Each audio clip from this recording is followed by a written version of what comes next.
Check. She's a Leo Do we have too. time for a picture? No, I think Andrew knew that before she even met. Of course she's a Leo. The lights amazing. Mic 2, 1, 2, 1, 2.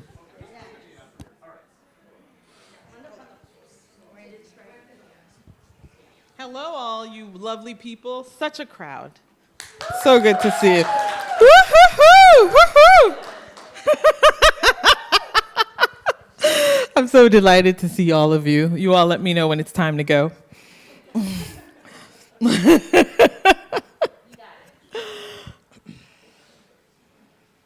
is just a beautiful building, though. This is lovely.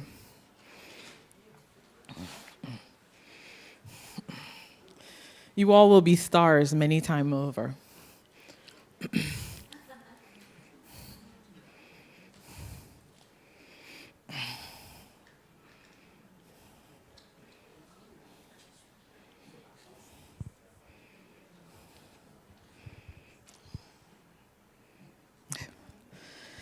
Hello, everyone. Hello, welcome back. It is wonderful to see your lovely faces. My name is Andreen Soley. I am the director of the Public Interest Tech program at New America. I am so delighted to be a part of this MLK Junior celebration. It has been my long dream to blend public interest technology and the civil rights movement. I am so fortunate to have someone I think of as a partner in crime in many ways, but not in crime, in wonderful things as well. Dr. Fallon Wilson as our keynote this afternoon. The reason why this is so important to me is that Fallon and I have been having an ongoing dialogue about the intersection of public interest technology and historically Black universities for a very long time. And we have always believed that HBCUs are public interest institutions. And we have been interrogating what that means together on this journey. And so it is just an honor to be able to have her reflect on that to you all. And I am going to do the thing that you must do with fantastic scholarly Black women. We're going to give them their props. So I am delighted to read briefly through her bio so you understand all of the wonderful things that Fallon has done. Dr. Fallon Wilson, she is the co-founder of Black Tech Futures Research Institute and vice president of policy at the Multicultural Media Telecom Internet Council. Through her work with nonprofits, academia, and government partnerships, Dr. Wilson strives to make visible the work of historic and modern-day Black crisis solvers. I just love that framing. She invests her time in strengthening the tech ecosystem nationwide, especially as it relates both to Black women technologists and also underrepresented persons of color who may not have access to the ever-changing arena of technology. Her TED Nashville presentation of Stop Ignoring Black Women and Here Are Our Tech Prophecies eloquently addresses the intersection of historical realities for Black women, spirituality, and technology. If this is not a moment for that, I don't know what is. So her work aims to end the great technical divide that exists between the races, while also seeking to put an end to misconceptions about the abilities and skills of Black people that allow the perpetuation of said divide. Dr. Wilson acts with a strong lens of equity and tech inclusion within tech ecosystem for positive workforce outcomes. She is a proud graduate of Spelman College. Please do me the honor of welcoming Dr. Fallon Wilson. I'm going to embarrass you too bad. Good afternoon. Good afternoon. You can bring me up. I need a little more. Come on. I want to hear myself reverberate. Thank you. Good afternoon. Good afternoon. Much better. I open my mouth And I called unto the Lord. I shall go. I will go. I am going to see what the end is going to be. That is an old Negro spiritual. And I had to do it because, number one, you're coming back from lunch, and so you need some entertainment. Whether I can sing or not, that's debatable. But also, it ties into my speech.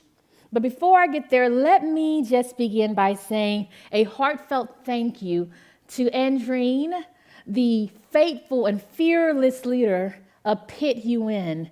Thank you, sister. Give it up for her. Thank you, sister, for this invitation. You know, I get asked to speak at a lot of things. I'm very blessed. But when they ask you during MLK weekend, you be like, I have arrived in life. So thank you. And to the MLK, the Northern Cal MLK Foundation, Aaron, I want to say thank you also for doing, yes, as you walk in, for doing the amazing work of keeping Dr. King's dream ever present. So let's give it up for both of them. On this day, as we prepare to honor Dr. Martin Luther King Jr.'s birthday, and in the hallowed and immemorial threshing floor of justice, I want to begin with a history lesson. Say, why? This is going to be entirely interactive, so it's going to be a whole call and response tradition here. So why? Because of the times in which we live in. We live in a time where cultural disremembrance and the erasure of our history as Black people in this country is the norm. Where in southern states, critical race theories and book chapters about American slavery are being banned from primary and secondary education. We live in a time where the Supreme Court, stocked with conservative judges, open the floodgates for colleges, universities, nonprofits, foundations, and companies to loudly at times, but more recently, quietly at times, discontinue their digital equity, inclusion efforts, and dismantling the thing they loved so much during George Floyd, that Black lives indeed matter. We live in a time where simply mumbling racism and xenophobia will cause you to lose your presidential appointment, your job, your business, your fearless fund for Black women. These are the times in which we live. We live in this time, which is why I want to start with a history lesson, because let me tell you, you can't go forward unless you know what's happened in the past. And I just told you we're living in an ahistorical time. So let me begin this with a history lesson, in particular for those who do social justice work. Where's your hand if you do any type of social justice work? That should be everybody in here. Okay, and then everybody didn't raise their hands. I'm not going to call you out. But also in particular for those who do justice work in science, technology, engineering, mathematics, computer science. Today, I'm going to talk to both groups, the traditional social justice activists, those who have been organizing and mobilizing for their communities on a host of social justice issues. And I'm also going to talk to the new kids on the block, all of the public interest technologists in the audience, right? Those who for the 8 or 10 years have sought to hold tech companies accountable for how they use our data and their technologies in ways that negatively impact our democracy. Say democracy. Yeah, democracy. And our everyday freedoms. Today, I teach a brief history lesson on 2 Black freedom movements. Come with me, close your eyes. There we go. To 1925, A. Philip Randolph founded the Brotherhood of Sleepy Car Porters to improve the working conditions of being a Black porter in this country, a porter. They were the domestic help on the train. That is the best way I'm going to say it. They helped white people get their bags up. They gave them tea. They were service, right? And so A. Philip Randolph founded this union because the white union said, you can't come with us. But they founded this union. This act of resistance to discriminatory and oppressive working conditions helped improve, after 10 years of organizing, it took them 10 years of organizing, helped improve the financial standing and the health of Black porters, and helped to seed put into motion our modern day civil rights movement, where a porter named Edgar D. Nixon was a Pullman porter in Montgomery, Alabama. And we'll get a little bit more into his story and the Montgomery bus boycott in a moment. But here's a critical history lesson here. I said a group of Black men organized to talk about the oppression they experienced as being porters. But they did not have to have the scientific knowledge of how a superpower locomotive train worked. They didn't have to know that you have to have a big firebox to increase the horsepower of these locomotive trains. Philip Randolph and other porters were not train engineers. Y'all are quiet. You're like, where I'm going with this. However, that did not stop them from organizing against discrimination because they were experts in justice. Say justice. Keep that. I'm going somewhere. So jump 30 years from 1925 to 1955.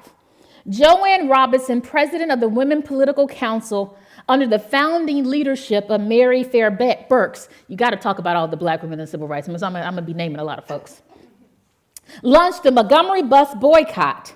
Often when we tell the story of the Montgomery bus boycott, no offense to Dr. King, it was founded by Black women. It was organized by Black women, in particular the Women Political Council.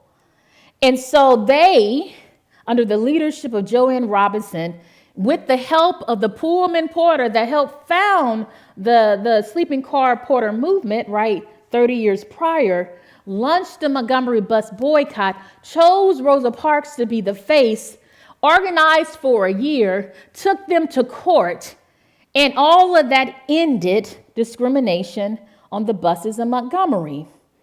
But to achieve these outcomes, Joanne Robinson and the other Black women did not need to know how a 1950s motorized bus worked. Do you see where I'm going with this? Right? They didn't have to know that it had to have a rear engine and that it had to have a lot of space for it to drum up the energy. The Women's Political Council were not educated as bus engineers, even though they were scholars and professors at HBCUs in Montgomery. Hold that there too, okay? However, that did not stop them from organizing against discrimination because they were experts in justice. Oh, y'all gonna get this going, yes. The historical point I'm trying to make is that both the locomotive train and the 1950s motorized bus were disruptive technologies like artificial intelligence that revolutionized transportation and drastically changed everyday American life. And that both operations and their business practices were changed by non-technical Black people who were not scientists, who were not engineers. They were like, dang, if we thought we were going to talk about technology and people.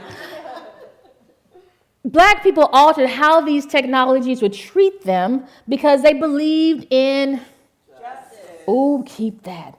Because they, as former slaves and as 2 generations removed from slavery, they knew firsthand what injustice looked like. It looked like strange fruit hanging from the poplar tree, sung by the words of Billie Holiday.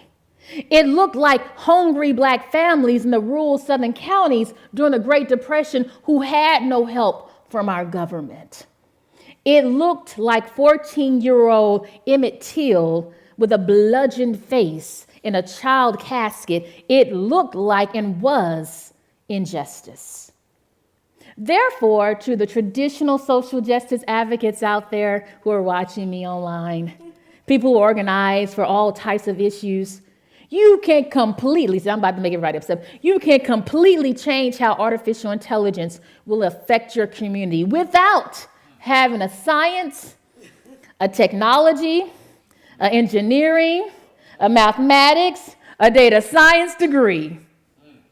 Oh, see, I done dropped the mic on the people here. They don't know what to say. Let me clarify, though. Let me clarify. Science and technology and engineering and mathematics and computer science. See, I say the whole thing. I don't say STEM because you don't know where people are. So you need to say the whole, thank you. I'm just saying that these disciplines, they alone cannot make justice live and breathe for us. The Women Political Council and the Brotherhood of the Sleeping Car Porters led with justice. They were drawn to freedom. They used science in the service of freedom like many other Black freedom fighters because it was important. And other freedom fighters before them, such as Harriet Tubman, who used the stars in the sky and the pictographs on quilts to navigate enslaved people to freedom. Again, it was science in the service of freedom. If you don't believe me, look, we don't have to go to the past. I'll give you a more contemporary example. In 2014, say 2014. It was a son of the civil rights movement, a son of the Black church, Reverend Jesse Jackson Jr., who went, I guess this is Silicon Valley, who came here to Silicon Valley and demanded that Google, Apple, and other tech companies show him, an anointed son of the civil rights movement, that they are committed to diversity and inclusion in tech fields. Jesse Jackson Jr. said, "Show me your diversity numbers." And you know, when Jesse comes, he's gonna boycott. And so the company's like, they didn't know what to do, right? But Jesse said, "Show me your diversity numbers." He did not have a computer science bone in his body, but he knew and understood justice. He knew the tech companies lacked people of color on their board. He knew their staff wasn't reflective of the growing diversity of our country. It was a Black man without a science degree, technology degree, engineering degree, mathematics degree, computer science degree, yet armed with degrees in sociology, armed with a degree in divinity, the humanities and the social sciences, it keeps humanities and the social scientists, made the tech companies publish for the first time in 2014, and Lily, Kapor, you can agree with, made them share their numbers so that we knew, and we were all appalled when we saw the numbers, right? You see, they were afraid of Jesse's anointing.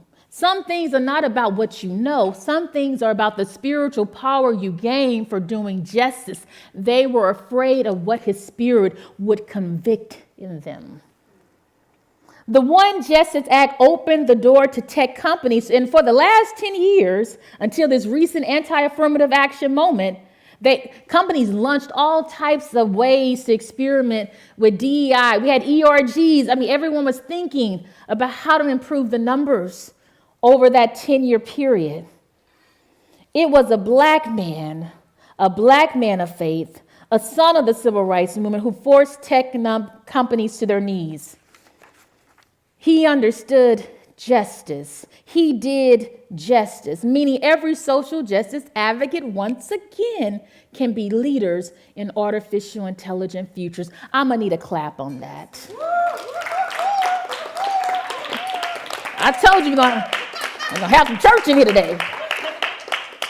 Now that we have established that social justice advocates without technical skills can lead in tech and AI futures, I now want to talk to the new kids on the block.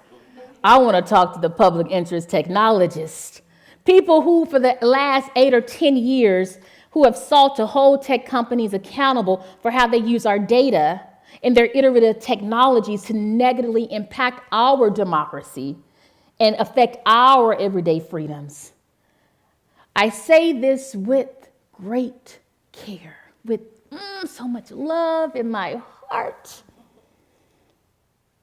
We public, including myself, we public interest technologists, We liberals, who Gene Roddenberry and George Lucas would call the galactical democratic freedom fighters of a new AI age. Oh yeah, I'm going somewhere. We are, in fact, failing justice. Now, y'all got to say it with more conviction. We are indeed, in fact, failing justice. Oh, yeah. And the question is, Dr. Wilson, how are we failing justice? We have pity win. We have all these, oh my God. I'm glad you asked me why. We are failing justice because we've allowed the threat and global fandom of artificial intelligence to overshadow and at critical moments dim the light upon other salient tech inequities, issues that form the foundation of a future liberated AI future.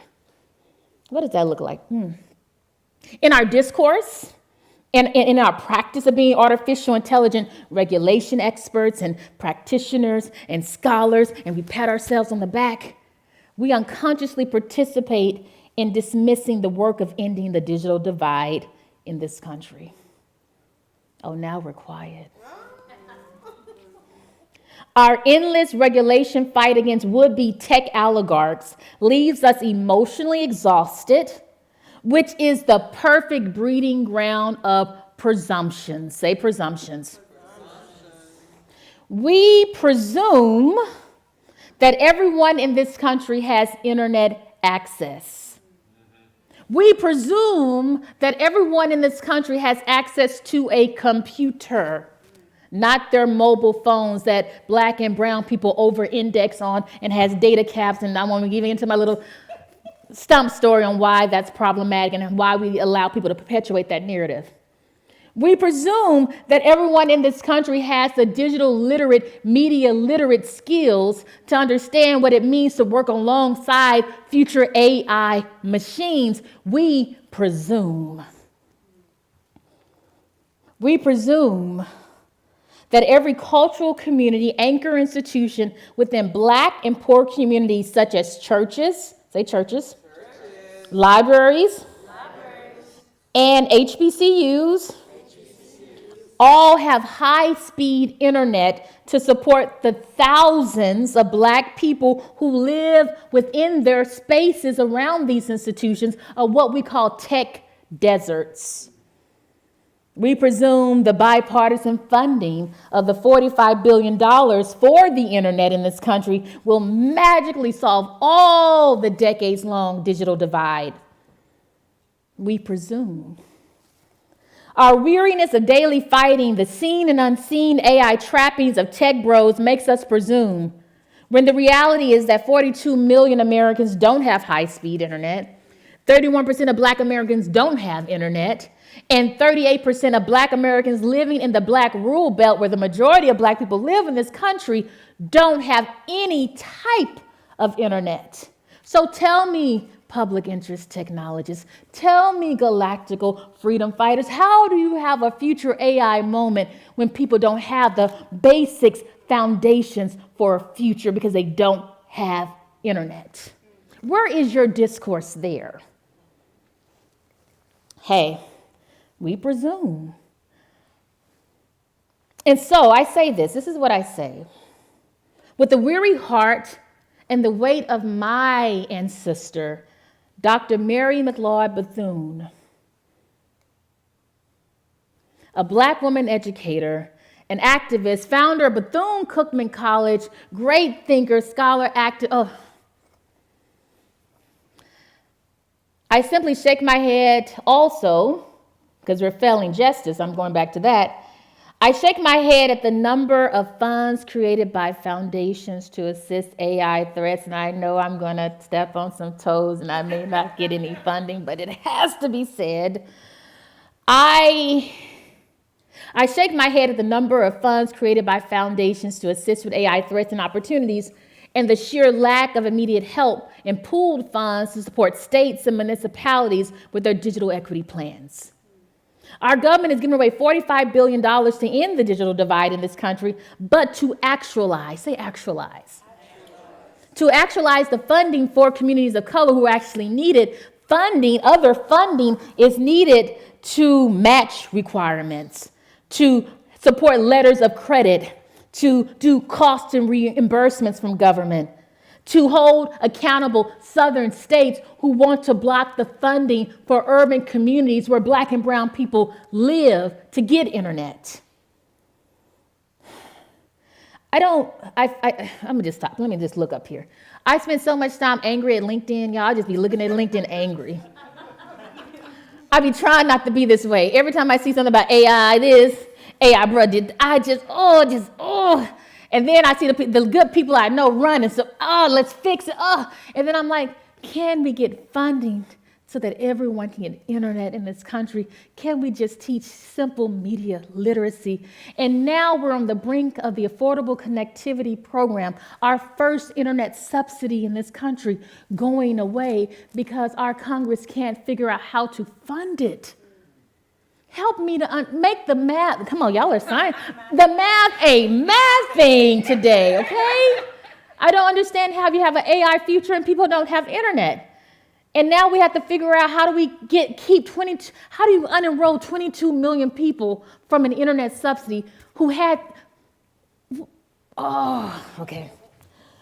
But somehow we presume that all of these present day funding challenges do not exist, and only focus on the future threat of artificial intelligence because the robots are coming. But yet we don't have electricity. We got lead in our water, but we care about them robots that are yet not here. To the public interest technologists here, all that I'm asking, let me just say this, is that we develop an integrated and nuanced way of talking about the digital divide, racial tech inequities, and the building of equitable and liberating artificial intelligent futures for Black people in this country. I need nuance. In your platforms, in your speeches to Congress, in your testimonies, none of you mention internet access. How dare you? All that I'm asking that we recognize that there is no artificial intelligent future without digital equity, and there is no digital equity without racial equity. Let me repeat that. Quote me, I guess X me, you can't say Twitter me, tweet me. Don't tweet me, don't tweet me. Keep me off of there. What I'm saying, I'm gonna say it again, I want you to hear it. There is no artificial intelligent future without digital equity, and there is no digital equity without racial equity in this country. Quote me. And if we can do this, then public interest technologists, galactical freedom fighters of a new AI age, we would not be failing justice. And so to both the traditional social justice advocate and the new kids on the block, public interest technologists, this work against oppressive systems now enshrined in computer code, what my beloved Spelman sister, Dr. Ruha Benjamin, calls the new Jim Code, is designed to dehumanize us, to completely exhaust us of our collective joy. And because of this, I started my speech with a history lesson. We're going back there because it's going to all make sense. A lesson about my ancestors, not only to demonstrate the everyday power of Black people to change discriminatory practices of buses and trains, new technologies of their time, but also to teach two lessons. First, my Black ancestors proudly did work with Black institutions such as Black churches and historically Black colleges and universities, affectionately known as HBCUs, because they were counterpublics, say counterpublics.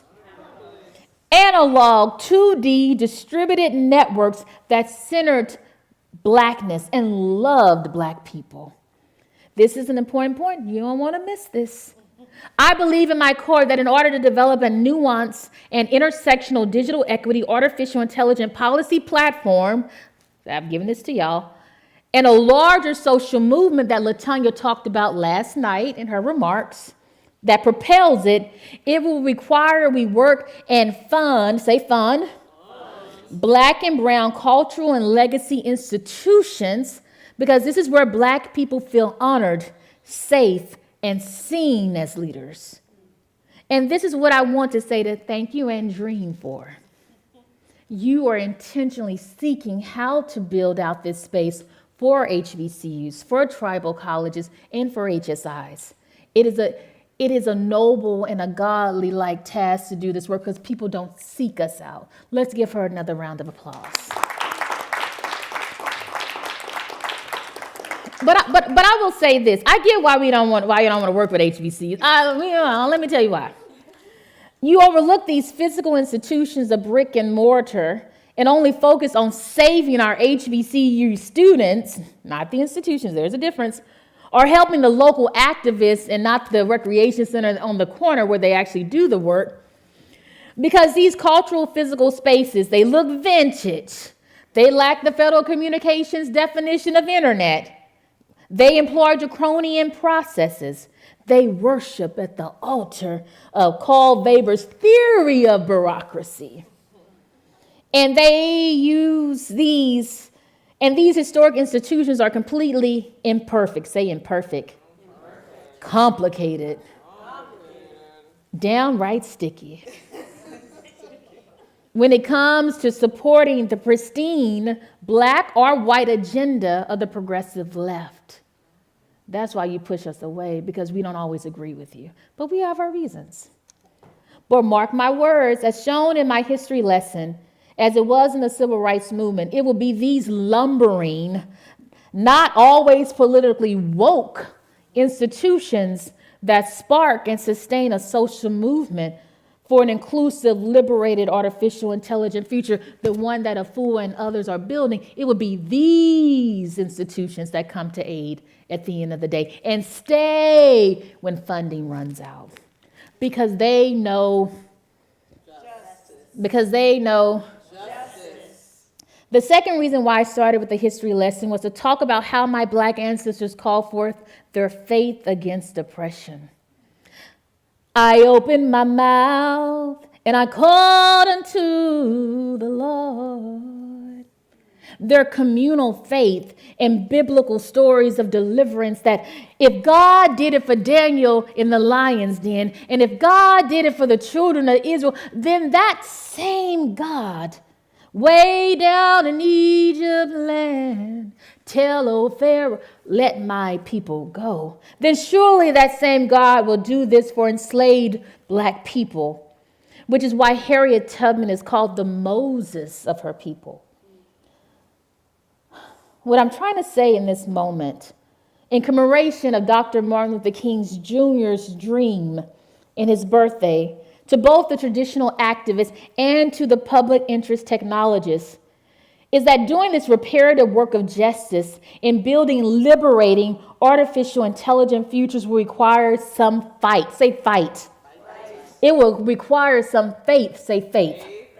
It will require some joy. Say joy. This is why, as the director of Black Churches for DigitalEquity, because I like to think of myself as a social impact. I can't politically say what I can say, but I have a lot of jobs. This is one of them. If I was among family, I would say something else. But this is why I invest my time translating emerging technologies, whether it's artificial intelligence or virtual reality, or tech policies about broadband to Black churches, because they have the substance of justice. Say substance. Oh, yeah. Hebrews 11:1 says, now faith is the substance of things hoped for, the evidence of things not seen. I am going to shorten the verse and say, the substance of things not yet here. Let that settle in for those who caught it. The substance of things not yet here. And this is what is missing from this discourse of artificial intelligence. Whatever we are speaking about regulation of artificial intelligence, or the fear-mongering comments of tech leaders about the dangers of artificial intelligence, is the substance of things not yet here is what we need. Examples of this substance of things not yet here is our collective dreaming of freedom. You see, it is easier for me to talk about hope and faith and within churches and mosques and temples because they believe in the unseen and the substance of the things not yet here. Furthermore, every Sunday or Saturday, they translate concepts of hope, grief, and pain through images, stories, and allegories. Which is why I believe they can also translate and transmute the substance, right, of these issues of digital equity and artificial intelligence by using the same holy and figurative language that they employ on Sunday and Saturday services, such as when the Spirit of the Lord said to Ezekiel in the Christian tradition in the Valley of Dry Bones, "Can these bones live?" Let me just say, as a child hearing this, I was like, oh, God can bring people back from the dead. And so God, the Spirit of the Lord, not God, but the Spirit of the Lord said, "Can these bones live?" to Ezekiel. And Ezekiel said, "By your word, God, it can live." And then the imagery is that you see God like wrapping tendons and ligaments and forming a human body. And this thing that was inanimate became alive. I say to all of the preachers and imams I talk to, you can take that same Old Testament story and talk about, are robots alive? Can they live? What type of coding do we need to infuse into their digital ligaments so that they can uplift and understand and see Black people as people and not deficits as code? Same thing for me, right? And so you see, it is this type of spiritual coding, spiritual pouring that is collective and is aggregated within our historical cultural institutions.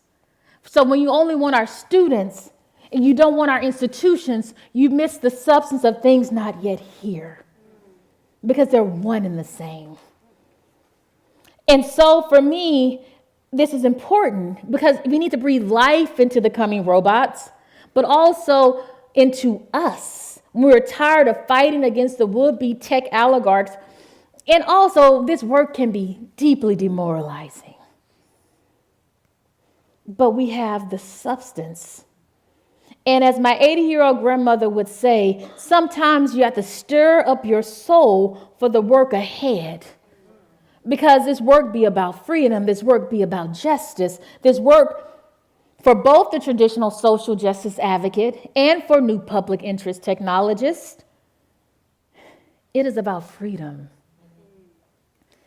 And freedom is of substance and of people and of non-technical things. Therefore, just as Dr. Martin Luther King did in his speech delivered at the March on Washington for Jobs and Freedom, in the nation's capital, standing in front of the Lincoln Memorial in August of 1963, I leave you with the dream. You know, every good pastor got to close out. Just had a digital pastoring moment. I dream of a united national Black tech ecosystem, reminiscent of Tulsa's Black Wall Street before it was annihilated by white supremacy. Reminiscent of Dr. Mary McLeod Bethune's Black Cabinet during the Great Depression. A united national Black tech ecosystem fraught with the ideological debates of Dr. W.E. Du Bois and Booker T. Washington. Shall we invest time in tech trades of solar peddling and digital fabrications, or dive into machine learning language models? Interwoven digital tropes with writing past movement wrongs of sexism and homophobia by investing in Black women and Black queer leadership as we build a digital future. I dream of a flesh and blood Wakanda-like united Black tech ecosystem that spans the worlds of Black political thought and artificial intelligence, weaving between historical Black diasporic justice movements, Black nationalism, Pan-Africanism, integration ideologies, negritude, liberation theologies, Pan-African political thought, harnessed in code to teach machines to truly love and honor the melanated hues of Black skin. Black genius and black brilliance will cascade down the red hills of Georgia and in the wet deltas of Mississippi, deconstructing years of an ever-widening racial wealth gap because we have fostered through traditional susus, come on susus, and black church tithing before crowdfunding. We would have created the first black unicorn billion-dollar tech company. Machines and AI will rush to greet us as living, breathing black people and not as data deficits in their code. I dream that this movement will be led by black faith communities, pastors and imams and rabbis, all organizing a social movement because they know future is their future. This is my favorite part, though, of the dream that I'm giving, mind you. I dream as baby Suggs dreamed in Toni Morrison's The Beloved. Ugh. I love the book in general, but there's one part of the book that I just love more. So baby Suggs was, the slaves would gather in the clearing. Let me just give you the context. They would gather in the clearing, and they would have their own church. They would talk about scriptures in the Bible that gave them life, and it was like a counter public space. So this is it. Baby Suggs, it started that way. Laughing children, dancing men, crying women. Then it got mixed up. Women started crying and danced. Men sat down and cried. These are slaves. Children danced. Women laughed. And then they all, through exhaustion, fell down into the clearing, breathing in each other's joy. In the silence that followed, baby Suggs, holy, offered up to them her great big heart. She did not tell them to clean up their lives or go and sin no more. She did not tell them they were the blessed of the earth and its inheriting meek or its glory bound pure. Listen, she told them that the only grace they could have was the only grace justice that they could have was the grace justice that they could see, that they could imagine. The ultimate prophecy for black people has always been that we will be seen as human beings, not as objects in chattel slavery, as people, not as objects in your defective code. I am a black woman seer. I claim that. It is who I am. I stand in the tradition of my ancestors and the black dreamers that I've mentioned in my speech, that I've named. These future-seeing freedom justice black people. We build tech ecosystems that have not yet been seen or yet to exist. This is prophetic work, prophetic digital work of Flua. It is deeply spiritual. It is saying that both in the present and in the future, that black lives matter. Computers will know us. We will be seen. This is my dream. This is my prophecy. I opened my mouth and I called unto the Lord. I shall go. I will go. I am going to see what justice is going to bring. Thank you.